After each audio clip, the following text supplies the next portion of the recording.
സുഹൃത്തുക്കളെ എല്ലാവർക്കും നമ്മുടെ പുതിയ സ്വാഗതം. ഇന്ന് ഞാൻ നിങ്ങളെ അറിയിക്കാൻ വന്നിരിക്കുന്ന ഒരു കാര്യം, നമ്മൾ കഴിഞ്ഞ ദിവസം ഗുണ്ടാ സംഘിണിയായിട്ടുള്ള അല്ലെ ഗുണ്ടിയായിട്ടുള്ള ശോഭാ സുരേന്ദ്രന്റെ ഒരു കാര്യം നമ്മൾ പറഞ്ഞാണല്ലേ.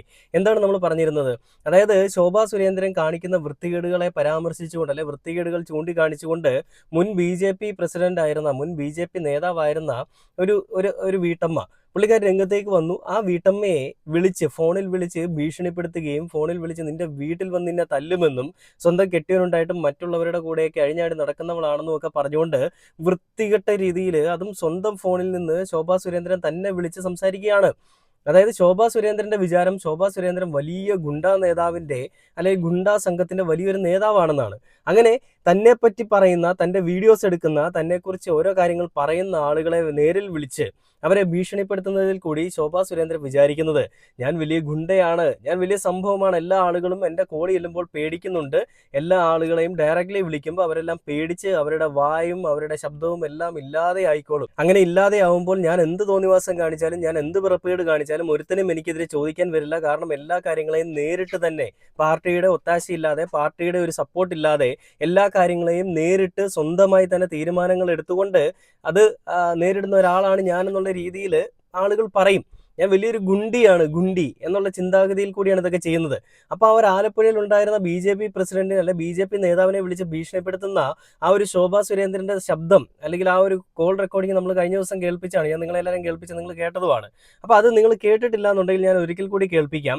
ആ ഒരു ഫേസ്ബുക്ക് പോസ്റ്റിൽ കൂടി ആ ഒരു കാര്യങ്ങൾ, അതായത് ശോഭാ സുരേന്ദ്രനെതിരെ ഒരു ഫേസ്ബുക്ക് പോസ്റ്റ് ഇട്ടതാണ് ഈ ഒരു സംഭവത്തിനെല്ലാം വഴിവെച്ചത്. ആ ഒരു സംഭവത്തിന് പിന്നാലെ, ശോഭാ സുരേന്ദ്രൻ വിളിച്ചതിന് പിന്നാലെ SP അതേപോലെ തന്നെ മുൻ BJP-യിലുള്ള എല്ലാ നേതാക്കന്മാർക്കും ഒരു കത്തയച്ചുകൊണ്ട്, ഒരു പരാതി കത്തയച്ചുകൊണ്ട് തന്നെ ഈ ഒരു മുൻ BJP നേതാവ് രംഗത്തേക്ക് വന്നിട്ടുണ്ടായിരുന്നു. അപ്പോൾ നമുക്ക് എന്തായാലും ആ വീഡിയോ ഞാൻ നിങ്ങളെ കാണിച്ചു തരാം. ആ വീഡിയോ കണ്ടതിന് ശേഷം ബാക്കി വീഡിയോയിലേക്ക് വരാം.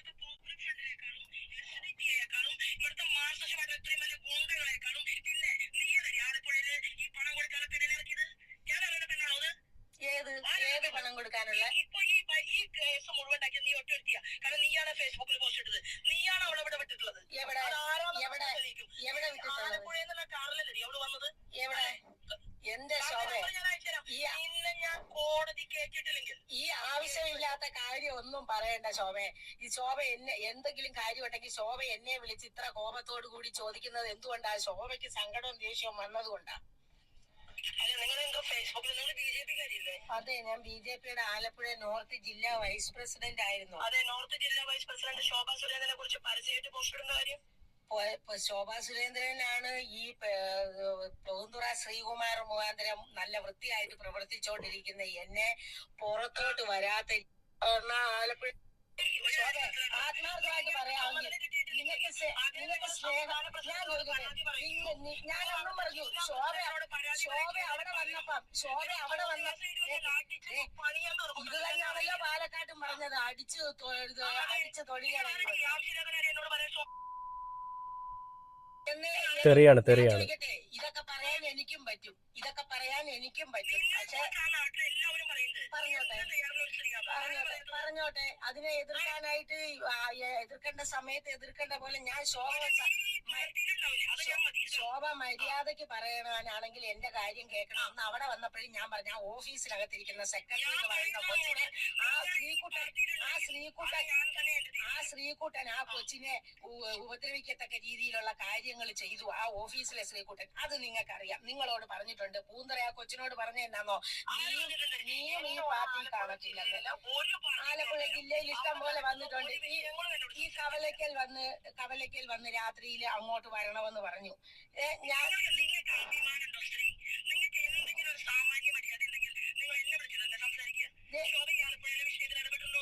ഇപ്പൊ കേക്ക്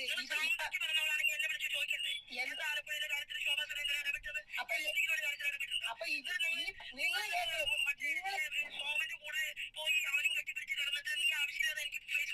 അപ്പൊ ശോഭ അവിടെ ഉണ്ടായിരുന്നോ?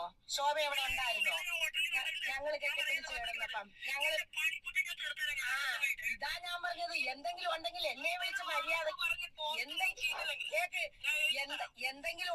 എന്നെ വിളിച്ച് മര്യാദക്ക് ചോദിക്കുമല്ലോ ഇപ്പൊ ചെയ്യുന്നത് നിങ്ങളും.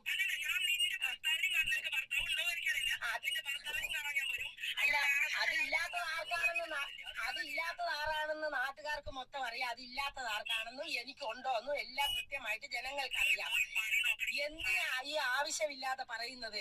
ശോഭ എന്നോട് വിളിച്ചിട്ട് ചേച്ചി എന്താ പ്രശ്നം എന്നല്ലല്ലോ ചോദിക്കുന്നത്. കണ്ടില്ലേ, ഞാൻ കഴിഞ്ഞ ദിവസം കേൾപ്പിച്ചതിനേക്കാൾ കുറച്ചുകൂടി കൂടുതൽ ദൈർഘ്യമുള്ള ഒരു ഓഡിയോ റെക്കോർഡിംഗ് ആണ് ഇപ്പൊ നിങ്ങൾ കേട്ടത്. ശോഭാ സുരേന്ദ്രൻ പറയുന്നത്, നീ ഒറ്റ തന്തയ്ക്ക് പിറന്നവളാണെങ്കിൽ നീ എൻ്റെ അടുത്ത് വന്ന് പറയണമായിരുന്നു, അല്ലെങ്കിൽ ഈ ഫേസ്ബുക്ക് പോസ്റ്റ് നീ ഇടാൻ പാടില്ലായിരുന്നു. ഇത് നാളെ ഇന്ന സമയത്തിനകത്ത് നീ ഡിലീറ്റ് ചെയ്തില്ലെങ്കിൽ നിന്നെ ഞാൻ പാർട്ടിയിൽ നിന്ന് മാത്രമല്ല നിന്റെ കുടുംബത്തിൽ കയറി ഞാൻ പണിയുമെന്നാണ് പറയുന്നത്. BJP നേതാവിന്റെ ഗുണ്ടാപ്പണിയല്ലേ സുഹൃത്തുക്കളെ നമ്മളിവിടെ കാണുന്നത്? ഇവരെന്തോ വലിയ സംഭവമാണെന്ന് പറഞ്ഞുകൊണ്ട്, ഹിന്ദുക്കൾക്ക് വേണ്ടി വലിയ പണിയെടുക്കുന്ന ആളുകളാണെന്ന് പറഞ്ഞുകൊണ്ട് അതേ വിഭാഗത്തിൽപ്പെട്ട ആളുകൾക്കെതിരെ തന്നെ, അല്ലെങ്കിൽ ആ ഒരു കൂട്ടത്തിലുള്ള ആളുകൾക്കെതിരെ തന്നെ മനുഷ്യനായിട്ട് കാണാൻ കഴിവില്ലാത്ത ആളുകൾ അവരെ ദ്രോഹിക്കാനായിട്ട് നിൽക്കുന്ന ഒരു അവസ്ഥയാണ് നമ്മൾ കണ്ടുകൊണ്ടിരിക്കുന്നത്. ഇവർ ജയിക്കുന്നതിന് മുൻപ്, ഇലക്ഷൻ എല്ലാം കഴിഞ്ഞപ്പോഴാണ് ഈ രീതിയിലുള്ള പരാമർശമായിട്ട് പുള്ളിക്കാർ രംഗത്തേക്ക് വന്നിരിക്കുന്നത്. അതിന് മുൻപൊന്നും പ്രതികരിച്ചിട്ടില്ല. ഇലക്ഷൻ എല്ലാം കഴിഞ്ഞ് ജയിക്കുമോ ജയിക്കത്തില്ലോ എന്നുള്ളൊരു വിധി കാത്തിരിക്കുന്ന സമയത്ത് ഇവരുടെ ഉള്ളിലുള്ള വികാരം, അല്ലെ ഇവരുടെ ഉള്ളിലുള്ള വൃത്തികെട്ട ജന്തു പുറത്തേക്ക് വന്നു. മനുഷ്യനെന്ന മുഖംമൂടി ധരിച്ച ശോഭാ സുരേന്ദ്രന്റെ ഉള്ളിലുള്ള വൃത്തികെട്ട മൃഗം പുറത്തേക്ക് വന്നിട്ട് അത് ചീറ്റുന്ന വിഷമാണ് നമ്മൾ കണ്ടുകൊണ്ടിരിക്കുന്നത്. ഒരു സ്ത്രീയെ വിളിച്ചിട്ട്, ഒരു സ്ത്രീ തന്നെയാണ് വിളിക്കുന്നത് ഓർക്കണം, അവരെ വിളിച്ചിട്ട് അസഭ്യ വാക്കുകൾ പറയുകയാണ്. ഇത്രയും വലിയൊരു അധ്യക്ഷ സ്ഥാനത്തിരിക്കുന്ന ഒരാളാണ് ശോഭാ സുരേന്ദ്രൻ, അല്ലേ? അങ്ങനെ ഇരിക്കുന്ന ഭാഗത്ത്, അല്ലെ അങ്ങനെ ഇരിക്കുന്ന സ്ഥാനത്ത് നിന്ന് വിളിച്ചിട്ട് ഈ രീതിയിലുള്ള തന്തയ്ക്ക് പ്രക്കാഴിക പറയാനായിട്ട് എങ്ങനെയാണ് ശോഭാ സുരേന്ദ്രൻ ജി നിങ്ങൾക്ക് ഇങ്ങനെ ഒരു ധൈര്യം ഉണ്ടാവുക? അല്ലെ നിങ്ങളുടെ ആ ഒരു അധികാരം വെച്ചുകൊണ്ട് നിങ്ങൾ എന്ത് വലിയ സംഭവമാണെന്ന് പറഞ്ഞുകൊണ്ട് ആളുകളുടെ എല്ലാം മേൽ നിങ്ങൾക്ക് ആധിപത്യം സ്ഥാപിക്കാനാണെന്നുണ്ടെങ്കിൽ നിങ്ങൾ എന്തൊരു വൃത്തികെട്ട പരിപാടിയാണ് കാണിച്ചുകൊണ്ടിരിക്കുന്നത്, അല്ലേ? അപ്പൊ ഇങ്ങനെയുള്ള ഈ മനോഗതിയുള്ള ആളുകളാണ് ഈ ഒരു പാർട്ടിയിലുള്ളതെന്നുള്ളത് നമുക്ക് എല്ലാവർക്കും അറിയാം, നമ്മൾ പലപ്പോഴായിട്ട് പറഞ്ഞിട്ടുള്ളതുമാണ്. അപ്പൊ ഇതില് ഈ ഒരു പരാമർശങ്ങൾക്ക് പിന്നാലെ, ശോഭാ സുരേന്ദ്രൻ വിളിച്ചതിന് പിന്നാലെ ആ ഒരു മുൻ BJP നേതാവ് രംഗത്തേക്ക് വന്നിരിക്കുകയാണ്. മാധ്യമങ്ങളുടെ മുൻപിൽ വന്നുകൊണ്ട് തന്നെ പുള്ളിക്കാരി പ്രതികരിച്ചിരിക്കുകയാണ്. അതിൽ പറഞ്ഞിരിക്കുന്ന ഒരു കാര്യം എന്ന് വെച്ച് കഴിഞ്ഞാൽ, പാലക്കാട്ടെ തിരഞ്ഞെടുപ്പിന് വേണ്ടി ശോഭാ സുരേന്ദ്രൻ ആലപ്പുഴയിൽ നിന്നും പൈസ പിരിച്ചു. ശോഭയ്ക്ക് കീഴിൽ വനിതകൾക്ക് പ്രവർത്തിക്കാനാവില്ല. ഗുരുതര ആരോപണവുമായി BJP ആലപ്പുഴ നോർത്ത് ജില്ലാ വൈസ് പ്രസിഡന്റ് ബിന്ദു വിനയകുമാർ. പുള്ളിക്കാരി ഈ പറയുന്ന ശോഭാ സുരേന്ദ്രനെതിരെ വലിയ രീതിയിലുള്ള ഒരു ഗുരുതരമായിട്ടുള്ള ആരോപണങ്ങളുമായിട്ടാണ് രംഗത്തേക്ക് വന്നിരിക്കുന്നത്. അതായത് എല്ലാം പറഞ്ഞ് ശോഭാ സുരേന്ദ്രൻ വിളിച്ച് തോന്നിവാസം പറഞ്ഞതിന് പിന്നാലെ പുള്ളിക്കാരി ധൈര്യമായിട്ട് പ്രതികരിച്ചുകൊണ്ട് രംഗത്തേക്ക് വന്നിരിക്കണം. ഒരു പാർട്ടിയെയും നോക്കാതെ സ്വന്തം പാർട്ടിയിലുള്ള ആളുകൾ കാണിക്കുന്ന തോന്നിവാസങ്ങൾക്കെതിരെ സംസാരിച്ച ഒരാൾ തന്നെയാണ് ബിന്ദു വിനയകുമാർ. ഞാൻ കഴിഞ്ഞ ദിവസത്തെ വീഡിയോയിലും പറഞ്ഞു, നാളെ ബിന്ദു എന്ന് പറയുന്ന ആ ഒരു വീട്ടമ്മയ്ക്ക് എന്തെങ്കിലുമൊക്കെ അപായം സംഭവിക്കാം. ഇതെല്ലാം സ്വാഭാവികമായിട്ടുണ്ടായതാണ്, അല്ലെങ്കിൽ എങ്ങനെയോ ഉണ്ടായിപ്പോയി എന്നുള്ള രീതിയിൽ വരെ വരുത്തി തീർക്കാം. അതൊന്നും ഉണ്ടാവാതെ ഇരിക്കണമെന്നുണ്ടെങ്കിൽ നേരത്തെ പ്രിക്കോഷൻസ് എടുത്ത് പോലീസും അതേപോലെ തന്നെ ബാക്കിയുള്ള ആളുകളും അവർക്ക് സംരക്ഷണം കൊടുത്താൽ നന്നെന്ന് നമുക്ക് വേണമെങ്കിൽ എടുത്ത് പറയാം. കാരണം ഞാൻ ഈ 2 വീഡിയോ ഇടുമ്പോൾ തന്നെ എൻ്റെ വീട്ടിലൊക്കെ വിളിച്ചാൽ, എൻ്റെ നാട്ടിലേക്ക് അന്വേഷിക്കുന്ന കുറച്ച് അണ്ണന്മാരുണ്ട്. അപ്പോൾ ഈ രീതിയിൽ തുറന്നടിച്ച് പ്രതികരിക്കുന്ന ഒരാളെ ഏതൊക്കെ രീതിയിൽ പൂട്ടാമെന്ന് അവർക്ക് നന്നായിട്ട് അറിയാം. പക്ഷേ ഇവന്മാരുടെ ഈ ഉമ്മാക്കി കാണിക്കലിലോ ഇവന്മാരുടെ ഈ ഊലാമ്പി കാണിച്ചുള്ള പേടിപ്പിക്കലിലോ ഒന്നും പേടിക്കാനൊന്നും ഈ നാട്ടിലെ ആളുകൾ പോകുന്നില്ല എന്നുള്ളത് മറ്റൊരു വസ്തുതയാണ്. ഞാനും കേട്ടോ. അപ്പൊ എന്തായാലും നമുക്ക് ബിന്ദു എന്ന് പറയുന്ന ഒരു വീട്ടമ്മ, അല്ലെ ബിന്ദു എന്ന് പറയുന്ന ഒരു നേതാവ്, മുൻ BJP നേതാവ് പ്രതികരണമായിട്ട് രംഗത്തേക്ക് വന്നിട്ടുണ്ട്. ആ ഒരു വീഡിയോ കണ്ടിട്ട് നമുക്ക് ബാക്കി വീഡിയോയിലേക്ക് വരാം. എന്നെ വിളിച്ച് ഭീഷണിപ്പെടുത്തി അടിച്ച് നിന്റെ ചെപ്പ പൊട്ടിക്കുമെന്നും വെച്ചോണ്ടിരിക്കത്തില്ലെന്നും അതുപോലെ കേട്ടാൽ അറയ്ക്കുന്ന യാതൊരു സത്യവും ഇല്ലാത്ത പല കാര്യങ്ങളും പറയുകയും, ആലപ്പുഴയിൽ നിന്നുള്ള കാറാണ് അവിടെ എത്തിയതെന്നും ആ കാറിൽ ആണ് പൈസ കൊണ്ടുവന്ന് കൊടുത്തതെന്നും അത് എന്റെ അറിവോട് കൂടിയാണെന്നും നിന്നെ ഞാൻ കോടതിയിൽ കയറ്റുമെന്നും തുടങ്ങിയ അസഭ്യങ്ങൾ. ഇത് ഇവരുടെ സ്ഥിരം സ്വഭാവമാണ്. ഞാൻ പാലക്കാട്ട് പോയിട്ടില്ല, ഞാൻ അങ്ങനെ പോയി എന്ന് ശോഭ ആരോപിക്കുന്നുണ്ടെങ്കിൽ ശോഭ അത് തെളിയിക്കേണ്ടി വരും. അത് ഞാൻ അതിന് വേണ്ട നിയമ നടപടികളുമായിട്ട് മുന്നോട്ട് പോകും. കണ്ടില്ലേ, ഇത് മാത്രവുമല്ല പറഞ്ഞത്, നിന്നെ ഞാൻ ഹോട്ടൽ മുറിയിൽ നിന്ന് ഇറങ്ങി വരുന്നതൊക്കെ കണ്ടിട്ടുണ്ട്, നീ ആ ഹോട്ടൽ മുറിയിൽ ഉണ്ടായിരുന്നവളാണെന്നൊക്കെ പറഞ്ഞുകൊണ്ട് വളരെ വൃത്തികെട്ട രീതിയിലും ശോഭാ സുരേന്ദ്രൻ പ്രതികരിക്കുന്നുണ്ട്. ഇവരുടെ നാക്കിന് ആദ്യം ലൈസൻസ് കൊടുക്കണം. BJPയിലുള്ള നേതാക്കന്മാരോട് ഞാൻ പറയുകയാണ്, ഇവരുടെ നാക്കിന് ലൈസൻസ് കൊടുക്കുക, അല്ലെങ്കിൽ ഇവരുടെ നാക്കിന് ഒരു വിലങ്ങിടണം. അല്ലെങ്കിൽ ഈ തോന്നിവാസങ്ങൾ ഇവർ വീണ്ടും ആവർത്തിച്ചുകൊണ്ടിരിക്കും. സ്വന്തം പാർട്ടിയിലുള്ള ഒരാളിനെ വിളിച്ചിട്ടാണ് ഇവർ ഈ രീതിയിൽ പറയുന്നത് കേട്ടോ. അത് വേറെ ആരെയല്ല, സ്വന്തം പാർട്ടിയിലുള്ള ആളിനെ വിളിച്ചിട്ട് ഭീഷണിപ്പെടുത്തുകയാണ്. നീ ആ പോസ്റ്റ് കളഞ്ഞില്ലെങ്കിൽ നിന്റെ പണി ഞാൻ തീർക്കും, അടിച്ച് നിന്റെ ചെപ്പക്കുറ്റി ഞാൻ പൊട്ടിക്കും എന്നൊക്കെ പറഞ്ഞുകൊണ്ട് പ്രതികരിക്കുകയാണ്. ഇവരുടെ കയ്യിൽ അധികാരം കിട്ടിക്കഴിഞ്ഞാൽ എൻ്റെ ദൈവമേ ഒന്നും ആലോചിക്കാൻ കൂടി വയ്യ. ആദ്യം നമ്മളെയൊക്കെ ആയിരിക്കും പൂട്ടാൻ പോകുന്നത്, പിന്നെ ആയിരിക്കും ബാക്കിയുള്ള ആളുകളെ. വേറൊരു വീഡിയോ കൂടെ ഉണ്ട്, അവിടെ കാണിച്ചു തരാം. ശബരിമല വിഷയത്തിൽ നിരാഹാരം കിടക്കുമ്പോൾ വെളുപ്പിനെ തന്നെ ഫ്ലാസ്കിനകത്ത് പ്രോട്ടീൻ പൗഡറും കലക്കി കൊണ്ടുവന്ന് അവിടെ കൊണ്ടുവന്ന് കുടിപ്പിച്ചിട്ടാണ് നിരാഹാര പന്തലിലേക്ക് ഇരുത്തിക്കൊണ്ടിരുന്നത് ഈ പൂന്തുറ ശ്രീകുമാറാണ്. എനിക്ക് നല്ല വ്യക്തമായിട്ട് ഞാൻ എന്റെ കണ്ണുകൊണ്ട് കണ്ട കാര്യങ്ങളാണ് പറയുന്നത്. ആ സമയത്ത് ഉള്ള ആ പുള്ളിയിൽ കൂടെയാണ് പുള്ളിക്കാരി അതുപോലെ ഓരോ ജില്ലകളിലും കഴിയുന്ന ജില്ലകളിലും അവരുടെ പക്ഷം ഉറപ്പിക്കുന്നതിന് വേണ്ടിയിട്ടുള്ള പ്രവർത്തനങ്ങൾ പ്രോട്ടീൻ ഫുഡ് അങ്ങനെ കൊണ്ടുപോകും? അവര് എന്തോ പ്രോട്ടീൻ പൊടി ഫ്ലാസ്കിൽ കലക്കിയാണ് കൊണ്ടുവന്ന് കുടിപ്പിക്കുന്നത്. നീ ഇന്ന് പാലക്കാട്ട് ആ പിഷാരടിയെ തടഞ്ഞ സിന്ധു എന്നോട് പറഞ്ഞിട്ടുള്ളതാണ്. ഞങ്ങൾ അന്ന് അവിടെ ഇരിക്കുമ്പോ പറഞ്ഞ ഇത് പ്രോട്ടീൻ പൊടിയാണ്, രാവിലെ ഇത് കുടിച്ചിട്ടാണ് നിരാഹാരത്തിനിരിക്കുന്നത്, അത് പൂന്തുറ ഫ്ലാസ്കിൽ കൊണ്ടുവന്ന് കൊടുക്കുന്നത് അതാണെന്നൊക്കെ. ശബരിമല വിഷയത്തിൽ കണ്ടില്ലേ, ഇതാണ് ഇവർ ഈ മുന്നോട്ട് വെക്കുന്ന ഹിന്ദുക്കൾക്ക് വേണ്ടിയിട്ട് അഹോരാത്രം പണിയെടുക്കുന്നു എന്ന് പറയുന്ന ആളുകളുടെ മനസ്സിലുള്ള അല്ലെങ്കിൽ അവരുടെ പ്രവൃത്തികൾ. മനസ്സിലുള്ളത് വേറൊന്നും, പ്രവൃത്തിയിലുള്ളത് വേറൊന്നും.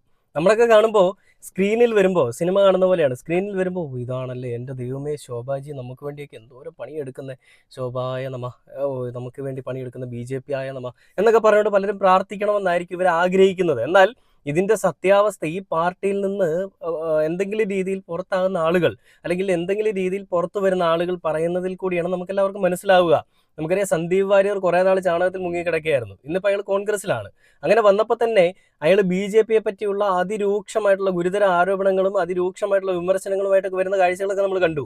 എന്ന് പറയുന്നത് പോലെ തന്നെയാണ് ശോഭാ സുരേന്ദ്രനെതിരെ അവരോടൊപ്പം തന്നെ ആ പാർട്ടിയിലുണ്ടായിരുന്ന അതായത് മുതിർന്ന ഒരു നേതാവാണ്, BJP നേതാവാണ് പുള്ളിക്കാരി ആരോപണം ഉന്നയിക്കുന്നത്, അല്ലെങ്കിൽ ഗുരുതരമായിട്ടുള്ള വീഴ്ചകൾ അവർ ചൂണ്ടിക്കാണിക്കുന്നത്. ശബരിമല പോലെയുള്ള ഒരു വലിയൊരു വിഷയത്തിൽ ഞങ്ങളാണ് ഏറ്റവും കൂടുതൽ പണിയെടുത്തതെന്ന് പറഞ്ഞുകൊണ്ട് BJP കളിച്ച കളികളൊക്കെ നമുക്കറിയാം. അവിടെ നിന്ന് ബസ്സിന് കല്ലെറിയാൻ പോകുന്ന ചെറിയ കാര്യങ്ങളെ വലിയൊരു കാര്യമാക്കി ഊതിപ്പെരിപ്പിച്ചുകൊണ്ട് വലിയ വിഷയങ്ങളാക്കുന്നു. എന്നിട്ട് അതിൽ കൂടി പേരുണ്ടാക്കാൻ ശ്രമിക്കുന്നു. ആ പേരിൽ കൂടി ഞങ്ങൾ വലിയ സംഭവങ്ങളാണ്, ഞങ്ങളില്ലെങ്കിൽ ഈ നാട്ടിലെ ഹിന്ദുക്കളില്ല, ഹിന്ദുക്കൾക്ക് വേണ്ടിയിട്ട് ഞങ്ങൾ മാത്രമേ ഉള്ളൂ, ഹിന്ദുക്കളില്ലെങ്കിൽ ഞങ്ങളില്ല, ഞങ്ങളിൽ ഹിന്ദുക്കളില്ല എന്നുള്ള രീതിയിൽ പല രീതിയിലുള്ള കളികളും ഇവർ കളിച്ചിട്ടുണ്ടായിരുന്നു. എന്നാൽ അതൊന്നും എങ്ങും എത്തുന്നില്ല എന്ന് മനസ്സിലായപ്പോൾ നേരെ ജാതിയുടെ പുറയിലേക്ക് കയറി. ജാതി എന്ന് പറയുമ്പോൾ വേടന്റെ വിഷയങ്ങളൊക്കെ എടുത്തിട്ടുകൊണ്ട് വരുന്നു. പിന്നീട് മമ്മൂക്കയുടെ മതത്തിന്റെ പ്രശ്നങ്ങൾ വരുന്നു. അങ്ങനെ നിറം, വർണ്ണം, വിവേചനം ഈ കാര്യങ്ങളെല്ലാം കൂടി കൂട്ടിച്ചേർത്തുകൊണ്ട് ഈ ഒരു ടീം അങ്ങ് കളികൾ തുടങ്ങി. ഇന്നിപ്പോൾ അതൊന്നുമില്ലാതെ സ്വന്തം പാർട്ടിയിലുള്ള ആളുകൾക്കെതിരെ തന്നെ ഈ രീതിയിലുള്ള ഈ എന്താ പറയുക ഭീഷണിപ്പെടുത്തലും അങ്ങനെയുള്ള വൃത്തികെട്ട കളികളുമായിട്ട് ശോഭാജിയും അവരുടെ സംഘവുമൊക്കെ ഇറങ്ങി തിരിച്ചിരിക്കുകയാണ്. എന്തൊരു അവസ്ഥയാണല്ലേ. സ്വന്തം പാർട്ടിയിലുള്ള ആളുകൾക്ക് പോലും ഒന്നും പറയാനുള്ളൊരു സ്വാതന്ത്ര്യമില്ല. ഇവിടെയാണ് ആസിഫ് അലി പറഞ്ഞൊരു കാര്യം ഏറെ പ്രസക്തമാകുന്നത്. ഈ നാട്ടിൽ നമുക്ക് അഭിപ്രായ സ്വാതന്ത്ര്യം വേണം, നമുക്ക് എല്ലാ കാര്യങ്ങളും ചെയ്യാനുള്ളൊരു സ്വാതന്ത്ര്യം വേണം. അതുള്ളൊരു സർക്കാർ, അത് തരുന്നൊരു സർക്കാരാണ് ഇപ്പോൾ നമ്മുടെ ഈ പാർട്ടിയിലുള്ള അല്ലെ നമ്മുടെ ഈ കേരളത്തിലുള്ളത്. അങ്ങനെ തന്നെ എന്നും ഉണ്ടാവണം എന്നാണ് ആസിഫ് അലി പറഞ്ഞത്. അങ്ങനെ തന്നെ ആയിരിക്കണം എല്ലായ്പ്പോഴും എന്നുള്ളതാണ് ഞാനും പറയുന്നത്. അത് കേരളത്തിൽ മാത്രം പോരാ, രാജ്യത്തിലാണെങ്കിലും ആ രീതിയിൽ തന്നെ വേണം. എന്ത് കാര്യങ്ങളും നമുക്ക് എവിടെയും തുറന്നു പറയാൻ സാധിക്കണം, അഭിപ്രായ സ്വാതന്ത്ര്യങ്ങൾ വേണം.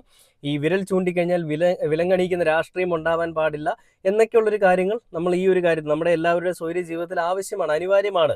പക്ഷെ ഇവിടെ ഇന്നിപ്പോൾ നടക്കുന്നത് BJPയുടെ വൃത്തികെട്ട പരിപാടികളാണ്, പോരാട്ട നാടകങ്ങളും വൃത്തികേടുകളുമാണ്. ഇതെല്ലാം മനസ്സിലാക്കിയ ജനങ്ങളെല്ലാം വിധി എഴുതിയിട്ടുണ്ടെന്നാണ് ഞാൻ മനസ്സിലാക്കുന്നത്. ഇനി നിങ്ങൾ എഴുതിയ വിധി തെറ്റിപ്പോയെന്ന് പിന്നീട് നിങ്ങൾക്ക് ചിന്തിക്കാൻ ഒരു ഇട വന്നു കഴിഞ്ഞാൽ ഒന്നും ചെയ്യാൻ പറ്റില്ല, അനുഭവിക്കുക എന്നുള്ളതല്ലാതെ അതിനപ്പുറത്തേക്ക് ഒന്നും ചെയ്യാൻ പറ്റില്ല എന്ന് എടുത്തു പറഞ്ഞുകൊണ്ട് ഈ ഒരു വീഡിയോ അവസാനിക്കുകയാണ്. അപ്പോൾ ഈ ഒരു കാര്യത്തിൽ നമ്മൾ കാണുന്നത് ശോഭാ സുരേന്ദ്രന്റെ പാർട്ടിയിലുള്ള ഹോൾഡ് വെച്ചുകൊണ്ട് അവർ കാണിക്കുന്ന വൃത്തികേടുകളാണ്, തോന്നിവാസങ്ങളാണ്. വല്ലാത്ത കഷ്ടം തന്നെയാണ് കേട്ടോ. പുതിയൊരു വീഡിയോ അടുത്ത ദിവസം കാണുന്നവരെ എന്തായാലും ശരി.